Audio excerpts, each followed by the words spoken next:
fumi ada o apoto apono egbon mi ado taflache jiregbe mu se jo un se va ju me gbo vire ina mi moto tomo zo gomo ga mo nyu to ji o ke jo la ezi meji be mi ana te mi akpo ma sinu vire po a ma wo mi nu be to gbova po ina wo na ola e chi gbedu mo vire ko mi ko mi ne ma sia mi ajirando le venento comme no blon le gomo je me que va yebe gbe tokere ya docteur ne fa bien il y a mec mi accorde tout mon ami tokere mi nyama me ko onye kula to go video onye pe wa do da si ke pan ku le du comme le fia ini be emu ko atema to plo bo cha ne mo atema no ne mo atema je jino na tema nye no ko la na tema pojijo na tem aya gbova ima mewo nye epo ali toke me kimi gba nya si ne be ne permientie ona banalo le ndo le nyon tito le yi mi le se ndo gomo nyo wa olo be ano mienti ya permientie le tene Fabien mi raison yo e ma ko meto fo ni sora me do ni sora awo vire ni me ga do gole ketbo po ma ko jo mi le bo ga fu ni eme po mi ma jesi o vire wa. D'accord, après. Moi, mon papa m'a dit na tout dit non là. Ko gbogbo me do là keke. Be docteur ne Fabien la mia ici. Docteur ne Fabien la a mi subonya be agbale ngula la be ni. Agbale ngula. Ni ngula gale ka. Ngula agbale. Livre ganga o le siku. Ganga o le siku. Oui. E gwa ni ameke e yonato thérapeute. Oui. Mi zana magbo so yonato. E ye mi gba ni gbogbo me nu fiala. Yo kuna me nko nya mlimanua ni de na ogome kususu be agbeto di batin tisi do ku ne e mozozo ane batin fane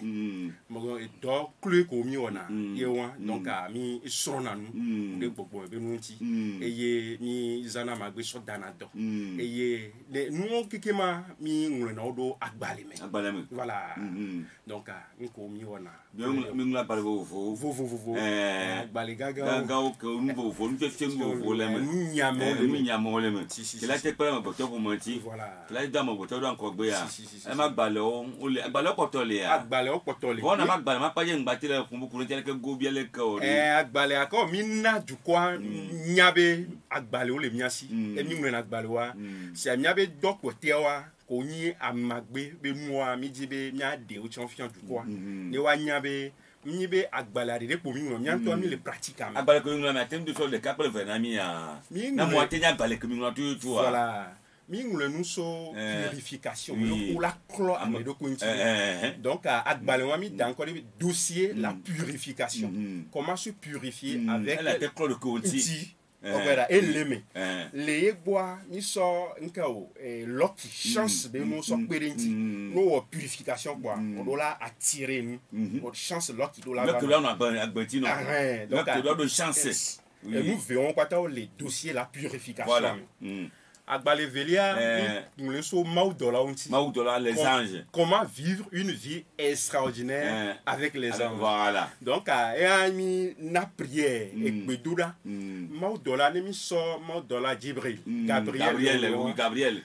les cours d'una gbedanem et yi ka mo latin uel oui voilà non le c'est non ti la pour que la ten yo maudola ma yo atwa ne téléphone ako requête o a le doléance o a elle yebe prier chali yebe nkeki chali donc mi avait livre que ni comment vivre une vie extraordinaire avec les anges mi pour de là on a docteur oui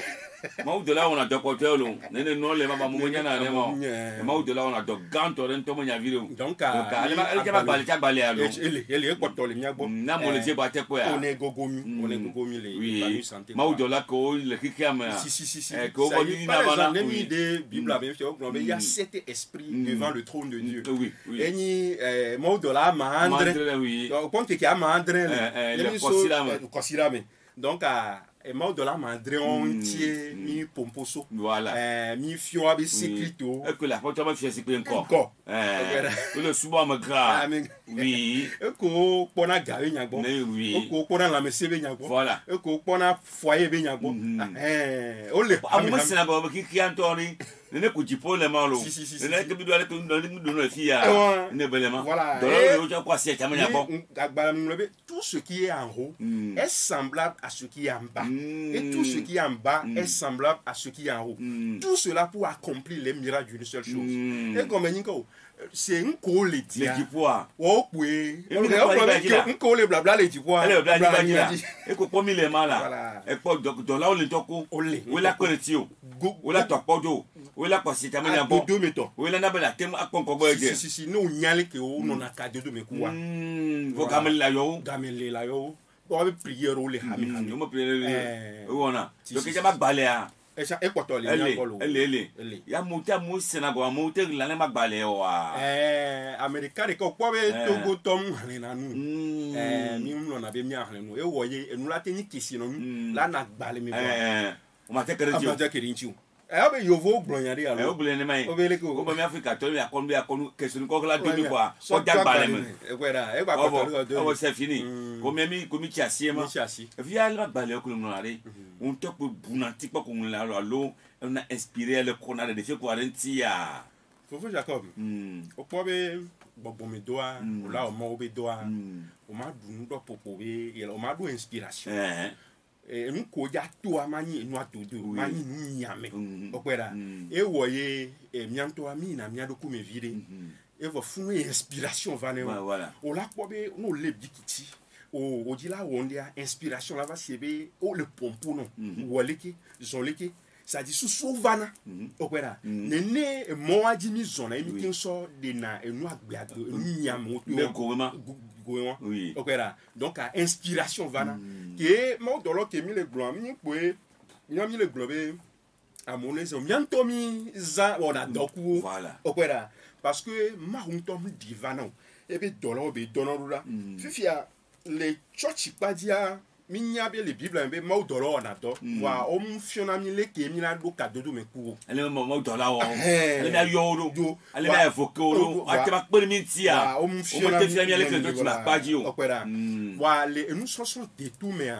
o la po be mi de na ne be mutu okwera puisque non nous sont les classes olé avec les CPDA moi te nyanu de avec les BPC mais le possible avec les bacchan ne chan la monde nous subo so toi mais que les BPC okwera ne ne be le wa ne nti agbeto la sin egbe a o la gbon be nu ani leke wa e so me ora tu na me ele leke voa e gba le leke okwera eyin no le son po la monde e nunti ne no le ma lo ka gba le mo ngono wa lo tonto bi donc le ona que va ça va te ablibo si à quoi pour le tout à côté du covid ouais mon les on a donné mouy beaucoup d'amour témoignage beaucoup on a donné yo ni do groupe WhatsApp on a mosé pour la témoignage voilà on attend puisque nous tester approuver nous béni yanto misant et ameko ni premier ameko wa ese otutu mo ti mo zen o di dasi wa e o wa mi so gona de ba gbade eju comme bon le gobu me a e ga fi anu ko na ma gbo jantique amagbo ba fi anu ko ma ese fofla mo nu si que la te pa ma gbo tonti mi fiona nu kure ne be nu nti o la po be ne mi so hosi ha vovovo wa Christo to vonana amazaza e gbezaza Christo to jenae parce que pour avait bon ka e demigbene okwera donc ale mi abi no so so mi jibe mi akọ na do nti na tuko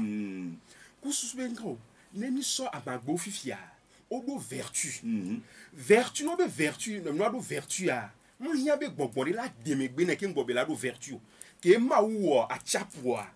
e jeleme mle si kote on ne ma wo so na de so do me gbogbo re va wo okwera e gomede a chapua e be sia e do vertu hia bo la yo gbogbo re ke ngbo yo ne ke ne mi so amagbe ya ne ocha ma wo do vertu ni gbogbo re la oui e wo ne mi so le Genèse ka va Apocalypse ma wo na mi nyabe ye wo e gbo be ba zunduduku e doyo nu nami e ba ti o ama paola ani doyo te cho ni nu nami oui okwera nemi Apocalypse ben mi so enu o kekema eleme e gome yimi nko hia da gbeto ni monje nwanti mana kpori ndi amede fia Timothy po et la home d'aide da vivi bon ne ba me a lo dodon zo agbani okera e la no adro do ti ba ma dala lo ba yi ne me wa ti ma ti ba mo po e be la so ne e la ba ti ko la fion de nkuvidi e la so do torsion de me quoi e la gidi nkudi d'ici 15-20 minutes quoi ne ba me e la dans le et là-dedans, c'est vif et tu connais. Vertu. Et même Bobode va au bédan là. Vertu les et moi si. Mais quel est tu m'as pas. Il connaît un bédan là. Voilà. Ne abede nous dans le dos, ils vont te dans l'homme. Il est bien wa. Ne zé quoi. Ne ba trop namilanya. Donc vertu les moi aussi. Ok, mia so mu vile kuda magbe nti mia so hunkuna mu na mi de gbeme alo mi kwa magbe wa mi popo de tepe généralité have. Voilà. Les herbes du feu et les herbes de l'eau. Les herbes du feu oni ezoba mao ko eye nyabe re soleil et rodole wadi ko yin ko o pouvoir que o attirer na no na loki. Vertu qui est ma o so de me wan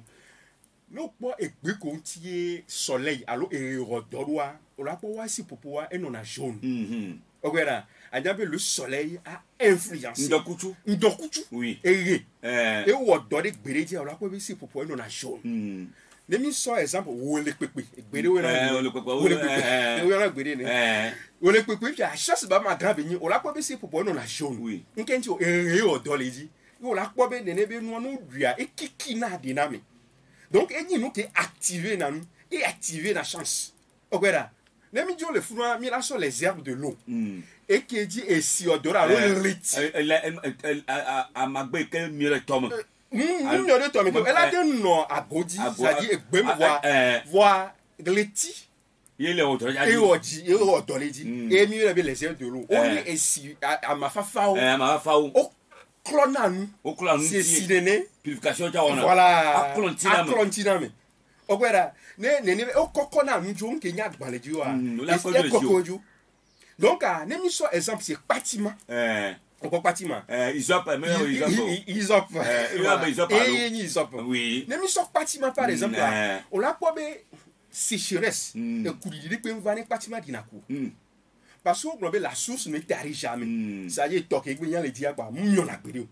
la source ne t'arrive. Donc, bâtiment, et nous, non, mais dès qu'il y a estimé, non, alors que ça y est, à coule dio. Les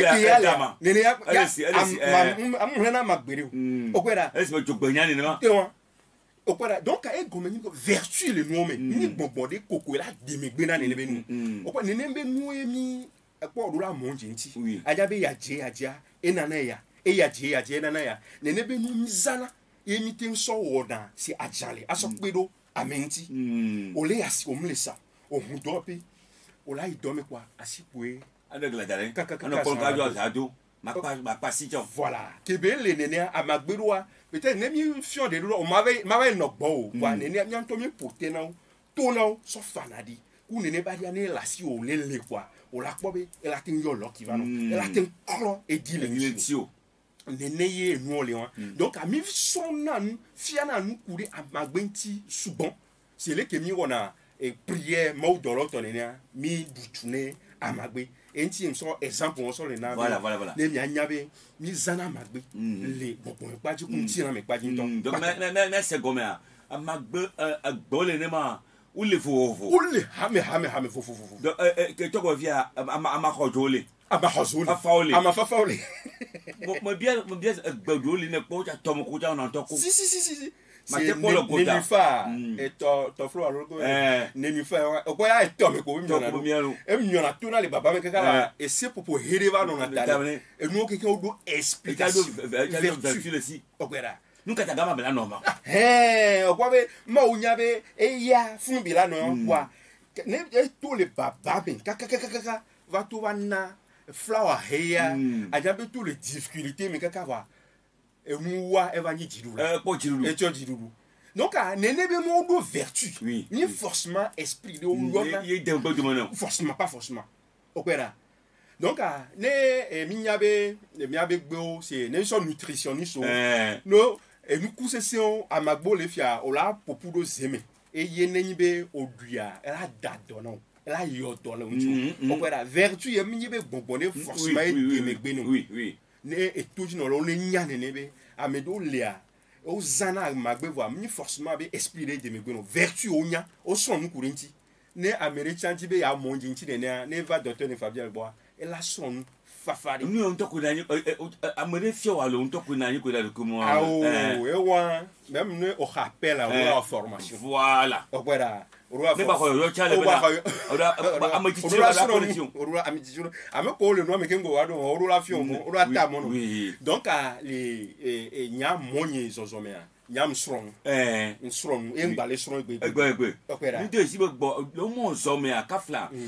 do ku ni do kle pa school a mo ko ne tonye ni kata ameden gbo no gbo be so ka school ba ya be je si o be do e ko be ku yo de school do do ko lo wona on to ku se le mo to ale ke voilà e o la se gbo be yoyo de le gban yoyo de le donko te yoyo ale a e la ho be so ka school ba ya enu ona wa e la ni recherche o la be assez nous comme ya ifi ya na gbe aleki ya voyager mi Bénin mi Ghana mi Burkina mi Mali mi wona mozozo aso son opera wa écoute tri persévérance que be on comme yoyo le po la po be nyi be o so asi o so le nu apo e do na e be gbe sire ka opera yoyo de nanani opera que yoyo po la nyi nu intérieur c'est e mememe ke la no tutu be oui son monje nti ne o chan ateni kekeli na amour oui opera donc nous benyi mi chan wa ma we ele je me fie we après na yo o mi le we fia e le gogo pia me wo ça mo bon il que le ko de won ka va le ye gbe mo kemere est-ce que nous le fia ma du côté pour que le mo se na go ko arentia o pour que le mo se na go ko arentia faut Jacob a pin oui ma grobe nya pata mi nya be gududuranyo opera no nyire ko nyire to ko ba ne amede le ke nko nya be nyinu nwe wa ne ba me gba vale de gomen loko la ba debli bona wa o la pon jeje pe ke mi nle livre so anjo nti le wa agbale o ma do la on tia le ko la dogbe la ko ke amo le zin o do na pe na mi be mi bu na yo ndo le ro rape ami de dogo na yo opera o pona njeje ke mi gba nya be amagbe a e yona do les bibles amento c'est les que les blancs quoi bible a cha do pe jibe amagbe a ro la se oui do yo nu be do yo ngala onye les psaumes 51 on la pour David les psaumes de demande de pardon bro be purifie voir comme l'hysope voilà et je suis le plus blanc que la neige effectivement voilà do belef na elle bro be hysope e nya nde kurenti bâtiment mo nya me vertu krona amati sabu David e malo le psaume 51 Dieu me voilà donc clé du konye voix o dinaye ce Christ to edieji o dinaye parce qu'on le dit avec latin de nous agome no kengoe no ba ba jegbegble no wa be nya chale me o da fi o mo nyi to kula se ta mo se to mo gbeleji agbele na mo to papa okele o la ta mo nyi to egeje no ki la te parent si o bene ya zela no atema de vino donc o yene ne mi on a formation on a conférence séminaire que to mi gbado suku école spirituelle Epanus so na ne be nuwa e jona jinobe nko e onya va yo mo jinti wa mi va le de gomina o mi le pere o nti o le mo donc du coup du con e pona ido kwele ya be so mo no me amosi la gomme au Sénégal le pont jeje puisque c'est un les blancs fia on l'a pas les docteurs ne Fabien be groupe WhatsApp amo le funu sa amo subo ke ne mi ya je tinu yeye me c'est mi ti je me le ke fia mi so da gbebe nde de kana nana ogara nke mi fio le mo ya mo desi ko la da ogara on l'a dit amado quoi ati kali ko to la yi quoi so da desi on pour la du quoi eni da gbebe desi ah bon il est fait mais il me fiole moi ya me je ya me o ta ma kemi ya to o ta ma andre go ma le ko amadra je considère des capo il me fiole ne be na amoneze no ze ami ne gratuitement no ze akaka di moi la ou moi le ke be o dona o la ba na milanja mi ngbobe amede ne va yi jo da gbele gbogbo ni kwa lo pe o amele ma tu fele ke le ko na fata desi da gbebe desi beyin wa o la fi obi na amaya kun ya le ke la no ju ke ngboye be la zu da gbebe nu amene gbe ame titire nyame me kwa deme mi duna mama me kwa deme ma si me kwa deme ko fie ndome a ma doli ba deme je ti amono du ka se ga voa me ya deme vertu que be do la ni ba e dia me nya vire be yo ko mi mo je ti ne ma yo voguma bon moi fio les juillet avec yo voguma e bon le collation d'adis de tieru le la ko de tiama nkola ye ja ingrédients ou la ko de tiama doa yenyi veve toi vivi ogora yenyi veve toi vivi donc ele be miasron ko sube ke amole jaya enyo voir mi la a rassurer o a caridi no be mi forcément gbogbo dynamique bina egbe kin go bi on adore amedo le ke o so o ve on incantation que on ko e chalefu voir vertu c'est qui explique amaro ni ejobama e do ni esibama voilà il y a no va so do guard nkebe na no o kwera man na okpode le mia gbo fifia le do pia épanoui santé ya mi do ajanlere ke mi l'éternel mon berger ajanlere mon ko ma enko wa loki be gbo ko mi so we yenyi be enko ne o le matin yo yi dormi o yasime a so 23 yi mi na yeto wa ko baba madia mais yeho enye klola na deke ma oui ne o le ne ba jalo so yasime fifia o ma gbo asigbaro alopa nke nti o paso yeho wa le wa pati ne gbedura gbaje jina wa no le gbo apa o ja to po asoso 23 so re akoje mo bobi na de mau ma si sna po ma le ke kame ma ogera ele edele mi be combat spirituel eni mi ko amela no dans no quoi el de kala no tukada la no me kalo ku dre bada koshima alondo la no do dune la no me ne reba no les combat spirituel autrement mo le na ya ne nyu jamla nya ediku nko ja ba ko zame no le kwa de penja gogo opera fikeye mo be da lo gbedura hia la firo mais afiro mo hia be raba ba ko hina glo ça dit egbe ko so fajalia o kenle efo le funu mla ni kwa que ni de trono do mi ke ne popo ne va ko la trojo donc o papa ku dure bada funu la ponya be yo amagbia e wona dana do la minti nyana gbogbo von la minti amusina gome na o sina gome wan le gbe amero nyene vo jinaye wa emi le gbono be vertu le mi forcément parce que vous n'avez ni gbogbo me nyabe le fi ame le mo ki le fi mo ko ni passer va ya e faut quand même va ya ke e ti ajo aja e fi pour e ti gban to du l'année et bien de l'année voilà moi j'avais dit année 21 mars quoi et dit gare jaja wa semaine que mi je quoi jaja nyawo le gbe tu ya be ti ga be ti ama no ko ti ma si etion de ne to jaja egbe o mi na gbogbo ne to enu agbe o mi a che nu gbagbe yin etion le pomi quoi nko yin kuku quoi ozuna agbe gina de o mi o la po gbe ko le ku a ke 21 mars ba kaka na fifia o la po be egbe agbe to gero do mo agbe gero mo to connaissance beni si jeje beni ke o la gbe no ka fi o la nya no gbe na o wari enu ala no wo la ko to no mi enti be hia be mi o hia émission le ke mi na vunku na du ke mo gbe ka gbe no mo di papa le village de papa mo ti o nya et qui to c'était mercredi courant de gbe et qui do ko ci premier plus l'année ma papa no tie gbe kaka tie wunu e me bi nkatama abene mo nya nu e be nya fo ga mo nya ha me village a mi ta mo no ke me pe lo parce que me le khotie papa kwa se mo parce que tie jake la sope que maleke a ebe mo nya nu e be nya ma mo mo gentia ba me se o na no que me la fi le courant les filles il me que le jour ma ko et donc on y a tepe matro be nyon et si tu venu que mi do la vun ko na juko ko la monje ne be nyon ti opera donc faut fone mi aso ye diare les docteur ne Fabien Bois les épanoui santé a c'est vrai mi fiona nous coup de monde prière ko tonti son do place et mi fiona nous coup de ekpe le ko la zendo atin so pe da menti o le gbogbo pe ti la mesia si voilà ne mi jo le gbogbo pa ya ne mi c'est par exemple ne mi abe viwa mi dio ye o ja wa bliku me o la pobe e de la nostra nostra do kaka ela jesu ko de nu ya kondi o mi be mo mi zona o po ne be nu fia par exemple aglan de pepelo aglan agla et yi pour la et là na gbagbe o la tu alors la tu la so a 1500 Lagos di a so blinene be nuya o kwa calcium le me ko no so nu kwa o so le na e ta na de ya no le wene ne o le kwa de bi adu po la no adu ko to chakli ah bon voilà parce que mon ne de bi ne o ji bi ne de bi a o malekia la pole bi ti la gbele mu la jo keka voilà ne o le ta na de bi a je pas bien quoi la pole ko to chakli nja hozo nja strade nja oni kuku donc o pa be vertu le aglan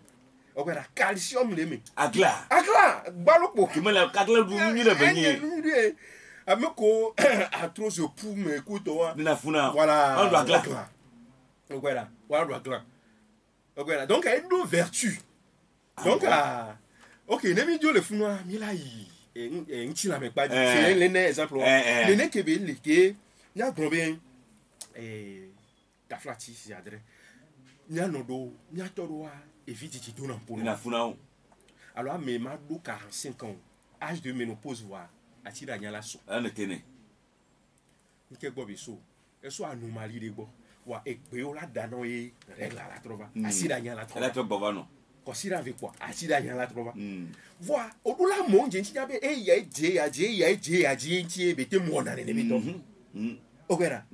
fifia amero fia o la ti no jo mgo pour ne tout voa e fum le va nke nti o gbo be compatibilité vaginale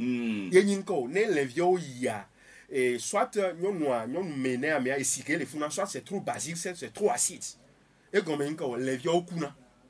voilà belle que non nene non là non que ne les vieux fonds o ma ba kuko aziki non no ado kwa o la fécondé azia kwa e fuva belle zerika non on est jaré quoi zarika into kwa no ko c'est fini c'est une émission kiss par exemple kiss ovarien les non ma pas dit kiss ça et il a demandé que lena et moi overo ça y est comme asiato na le qui se ne toi ya ne le amia azinja te novo donc ka ne ba mi matin divio wa e ya be egbe dada egbe ko la so ne egbe me wo gbo be mi nya dozi na kweto awo ya o mi si mi ngbale antiquité be gamu egbe mi nya dozi na gbe o iye nenyi be nyonu ele nugbe o nene kebela no abwas nene kebela kweto mi monje no nti donc nene be kisa e Jonas Erika au fibrome et la menti ye au ville la so douma e gbana fibrome e be imagine le bon infirmier le traitement doa e gbana ke la des photos à la so no okera donc e be le nene a e hiya be mia azan nene be gbo nenbe amede le to yi won me la te gogo docteur ne Fabienne le mia be do pe a e mi la so amagbe aso dadone ne mi jo le funu ami nso ba padi bojo o alo simanyo nka o egbe po e la corriger nene be sia wa amea et trop son papa o ni papa sans voir infection va nabe les vieux odidi o la trop remonter non wa ne o mon genti quoi o la nyale ko la so yo todo donc anene batiki o nene be traitement wa o le docteur ne Fabien Bolé mi abe centra donc o ko be ki gbenyo amagbenyo ale gbegbe o to na le mi aba home mi aba gboji wa mi pono po mi le poko amede fia ede ke le fia ela hokongbe on voit elle a tenu yo dofa et pour me parler mais aller les ateliers le parler mais si mi nyom de bo ke nyeku ko nyom ya ba du nde nyom no bo a mi ya du fu ya nyom no o yi fu nyom amule ji ka amule ji ka me afem do to nyanto bo nyine mi kwa mo pobe amagbele mire gama lutu le ko le gama gbogbo le kwa bo amne to le kala ga ko me to le gbo me nya nyom a mi kwa wole musa ma ba magbe me na ba musa ne ma bene gbo mu nya ko igbo kujo ga ba ko kwa sikalenti bene de monde jetia elle to nuto ka no wichi chaque matin be ovonu kejo matin ma o produit via ba le kalo o pole ke bele gbele me le am chi ya me alo e ja ne ko bi te zo yi te be kwa e be magbe ma ko le gama lo elle te pe ja le gama voir de jo matin ma ko fois o produit ke fois amu to no ji public e ba ma se to confirme ba bon e ba bon e be ne gbo le gama ko ba ko nke ajo ji le fi ma effectivement elle est pour nous et ben y a peu près nyao beleto ne ma son exemple là il y en a des fleurs bénies, Oui. épines du Christ, Oui. dans l'épine de Jésus. Oui. Et nous bédé et tourna Atlantique on a inti. Mm. Par exemple, il y a protection béona. Oui. Les affidés, Abodi là, la ville. Abodi non. Allô, salon bé entrée. Ah oui. Il y a le salon quoi. Voilà, elle. On comment nous c'est le cas. Des dons d'inti au bona. Les tout béwanti quoi et non que ma odidi. Makata otoko. Makata otoko. Nene ke e ko le yona si kwitoa o dono chale e nous sapeo. Allô entreprise o. Voilà, entreprise o le a. Ne ya maka ka ko tome a. La ko no le communal ko orné me bureau quoi. Massa comme gboro. Ko nya nu yo mele. Nyeku assistant ku docteur nyero mi zomo ni zon enu ani ho mo mi po do pelo ari. Le ko do fleur adoa. Le ko no be o po gbe awon ke be o be nu ele ke nyan ko nti o duere funu ma. O bon le ko yo o combiner nous et que on a protection la quoi mon nous trop le doigt bien et que on a chance que toi o to que qui le font o voilà va espère où va espère qu'on va on a une explication de mais va vertu spirituelle. Oui, oui, oui. Donc voilà, vertu spirituelle. Oui. Donc à un hiabe agbetoni sont nous vider que miatin sok plomia de ko il y a les blancs né au début à son nom là tu vas te tenir Fabien bon. Donc a te faire non mo fa. On a ma fiona mo fa fa de. Fiona mais fiona. Il do suku. Voilà.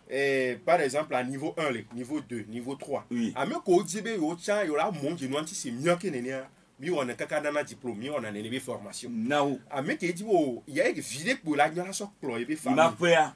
Et ça, elle va son nene ben. Les que de la pas les amma. Ben se va pas. Oui, oui. Amulo gboja ko jo ajino. Ya no ko ma udo lo ya ojo. Et be formation. Et quelle est la peronti? Voilà, mi a de. Ma udo le que ga mo la vie. Ye la tourner. Oui. Nene be abagwe to ça. Nene cha ni. Et dépas. Et dépas. O ta fa ni to la. Oui. O amero le a ko jila trosun gbogbo be nfia la. A no se mion ni o cha o jina la o kekem. O gwara. Ku susu na mi ale pompo e de nu agon aja ba me. E do ere wa te pele ka we na no mo ko e va wa. Ti le globe test na na yin. Test na na yin ne. Ni o test won fi o to yi fi ade. Yo amle. Mele mo wa. Wa o la tati pe. Ala ba fi de wa. Parce que ma te oni enu ko wa bela yin lo. Enu ko va. Oui. O gwara. Ti yo ni na yin gba bo. Oui, oui, oui. Nẹ́yìn bẹ́ òmùkọ̀ẹ́fọ́ ọ̀làpọ̀ náà tó yí pa. Ẹ̀yẹ́ bẹ́ẹ̀ ni àmọ́ ṣùgbọ́n mo ń jẹ níyẹn tí a àmọ́ bí wàá mọ ọmọdé ayálẹ̀ kẹ́kẹ́ bẹ́ẹ̀ lò lè ṣe tiẹ̀ nù lò. Yẹ́n mi lé ní exemple c'est par exemple là ní òun lè kú dùrẹ́ bàrà fìyà òun ti ń bẹ yà tí mi dán lè yàn án yìí la ọ̀lẹ́ kí wà mú yíyá kí n gbọ́ yìí. a máa gbọ́ yìí kò alẹ́ kọ́ a. ẹ bọ̀ ẹsẹ̀ àjọ la dalọ fúri rẹ̀. n tó pè. n tó pè. donc fo ṣàkọ sọ yìí díà yà ná ju kàn ní yàbẹ produit ó lè mi àgbọ̀. Adjale que la jo l'octiva que il a un combat spirituel non que il a mono et dès le mieux be boulevard comme yin que on na mo ba yen be amede que no doga et no bloqué ndé ping balé son wa boulevard mi ouais akusa le me et mi préparer à midi le me no si amia que le nu apa et dit blocage en que ma on a dit on l'a pas be ne nous qui a quelqu'un 2-3 jours quoi appel pour l'acteur quoi il y avait blocage à haut tout les bon donc voilà a crier tu amli mai et DJ nana de tu le que si mais bien c'est un catama te a magbo la do moti ti ne ma si ma nya bien c'est do anu ma wade nya fa da o ma je un tin to a fa da o ja agba le tin to o sa go voilà o son na nu penado que au monde on a amené en formation de 6 mois, de 9 mois. C'est théologie alors pastorale quoi. On l'a pas que on fient ne benoa. Et ça do raison matin va fion ne benoa. Oui, matin fion. E go bible ko ko da sine e jere kwa wo. Be ye pa. To ngba jila ga yo de la. Opera. Ngba jila ga yo. Voilà, nous so il y a Bible 66 livres. Plus de 66 livres sur Genèse Apocalypse. Au matin au 9 mois. Et elle est bien interprétée. À la foule, il faut parler en parabole. Il dit à l'obalo, il est l'ododo la sortion du corps. Mais aux disciples, il faut dévoiler le mystère du royaume. Amlimanu. Et il y a un peu de soleil à mes bois et au final, voilà, qu'on a compté à le tout comme un kuma. doit le nouveau. Oh, vous. On ne soit pas naïa. Voilà. Voilà, nous là, sommes nous mani et 9 mois, un an. Et vous voyez, la fin d'un secours toina. Que ne va toi ou bantoa. Nous gagnons. Et tu vois, il y avait les gens et Belbo, les Pogbonia de Bani, Bogmondé, voilà. La va una ne blanc non o ko na o ko ne o ta dunu de o ta dunu la bia o ko be na o le fufu amo ko to ba pa dia ça dit ba cha o na o cha dunu o ko be ne o cha sura wa o to no bi abe ne ya ko na sura kala yi ne ke o blane ne ko cha no we wa o cha dunu la adunu ne mo nyoa adunu ne ya pa mo fere ama mo fere ka te yo 99 70 70 97 le 92 02 et 80 63 quoi mais mais attends on quand attends que comme quoi mais bien bien se bien faut voir bien toi le modi le fia mais attends bien so bari mais tu attends comme tout ni attends a on kan ni attends do ale mo nya bien c'est on tinami et quoi nous mi le bloc il me pour courir oui ne côté santé a moi le kamani mi akwa me dit allô nyama ko meto allô mi ko gbana mi la mo de ku bi aje si amani call o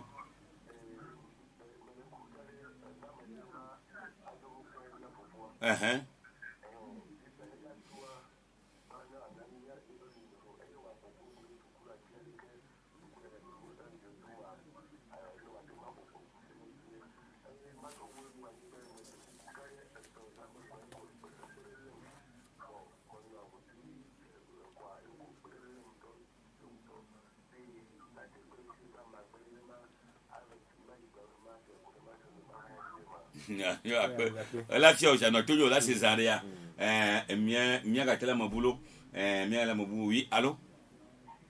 nyamba ko meto ni ko ade mi fo la mi fo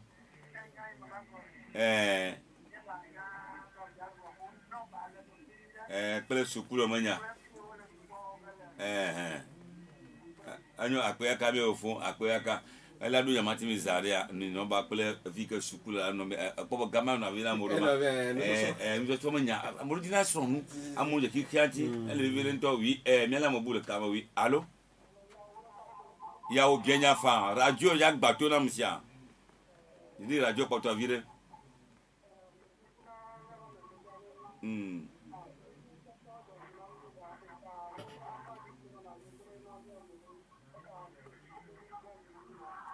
ko yo garaka are ka ori ko yo garaka are ka wono kpo mo na yo wa ne yo gara wo kala bono kpo mo na yo mo ko yo garaka are ka bale ka go biele ko nya ka be na ko mi va pa kwa oui allô allô puis amre ko no zo vile na ta ko nyu de ya bo ire nya ji ma sen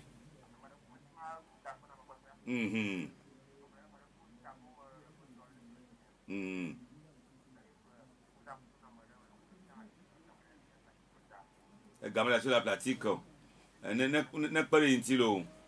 ne a te pratique a te ma jira de ko meta goma do quoi e ta du na wo ya le ko ajina bulo de ko d'accord elle ta mo nya la na to ji sia la Césaria bien gâté la marekare ne mia cho a ou am porter mi ja ko ma sia porter ma allô bonjour madeko ni ko are bien gamale mi subo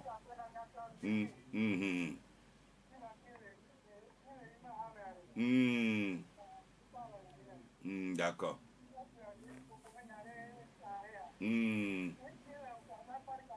nanyo akpe izare c'est bon nous ne ma gamale mi subo ta nyawe ne ma esenyawa sukulu manya pele vina molucha wa soro bon niveau 1 2 3 le ke beina roa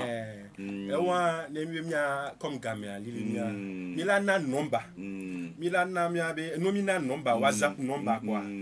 ami ko jibe ura no groupe ami ano c'est nous sonson ano chaque jour ne mi jp am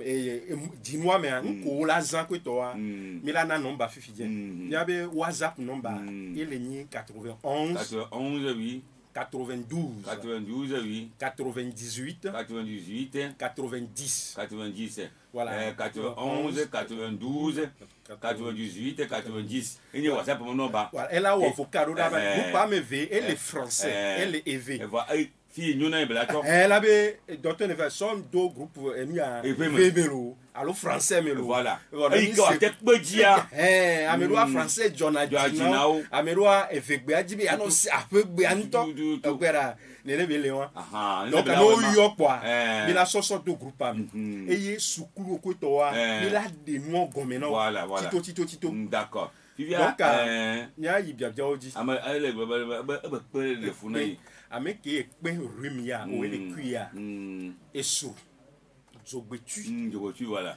et wo et petit cola les motos les bourreaux les sacs voilà elle a dit sauf que à bangoti ba pas naturel mangoti mama pas et ba écorce oui okera et plein gota vide et chaud vide ne et des fifi et puis lui kaka zando et sokwa et détruit na pe parce que abino na ngbe do mena e pe et bon ne lui kaka kwa e wuna bia e wuna pe cha zelika donc ne ba zen kwa ela pon jeje na pas nettoyons nettoyons ne ngwe ncha kwa et bon mi la ba te pedenti quoi mais au faut tago mo dole ici voilà les funwa okpobe tago be do a ela tin nponya nkele wo okwera nponya nkele wo ela nyobe kwa e ko be gacham lesi be gamele si la ok nke mafia o yana gbebe anyanyira anyanya oui egbede wona tigan be agbafle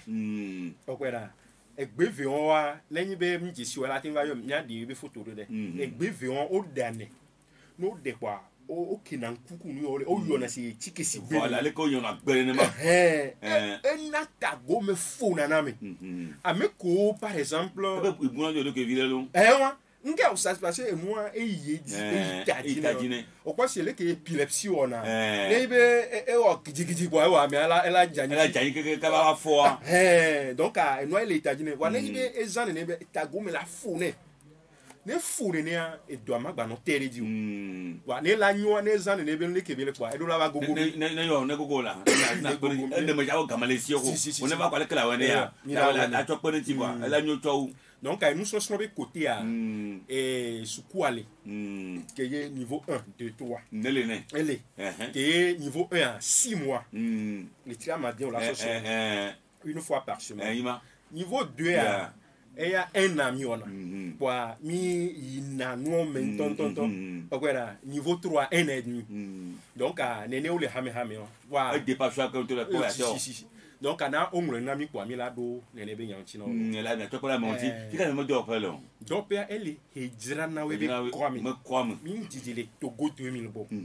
wa ne be amiro la famille no do Togo 2000 on est yo mi be number kelenye 91 92 98 90 donc nous avons de kawata ko salama oh miana move to move le nyeka 99 oui 44 07 38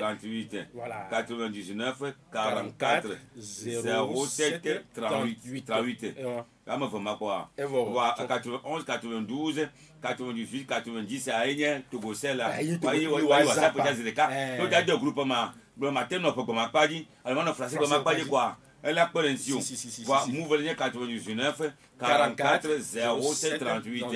ça va bien même gamale mi tolo mi ya titele mo waji ko ba ko ba to mi vire wa mi ko ene ma ube gamale mi to akpe aka mi do akpena ko sila mi ko na magasia game mi ko na magasia game c'est mi bon pour consultation tu wa me do ke odi be wa monje ndontia mo yo mi kwa ya mi wona chaque jour wa sur rendez-vous wa consultation spirituelle et bi ko mi la yi ami abe le tvd akpo nka le ke ba gbele le ke mo be zonzon le ko to wa rendez-vous ye d'accord no yo mi o mo na mi kwa mi la do rendez-vous no kwa la ho adwa je plo ayi mu me konyi blocage kwa nyila apompo so akpe aka mi akede nyu me ko ijo sugbon to isako ba ma no ti lo ko gbe han to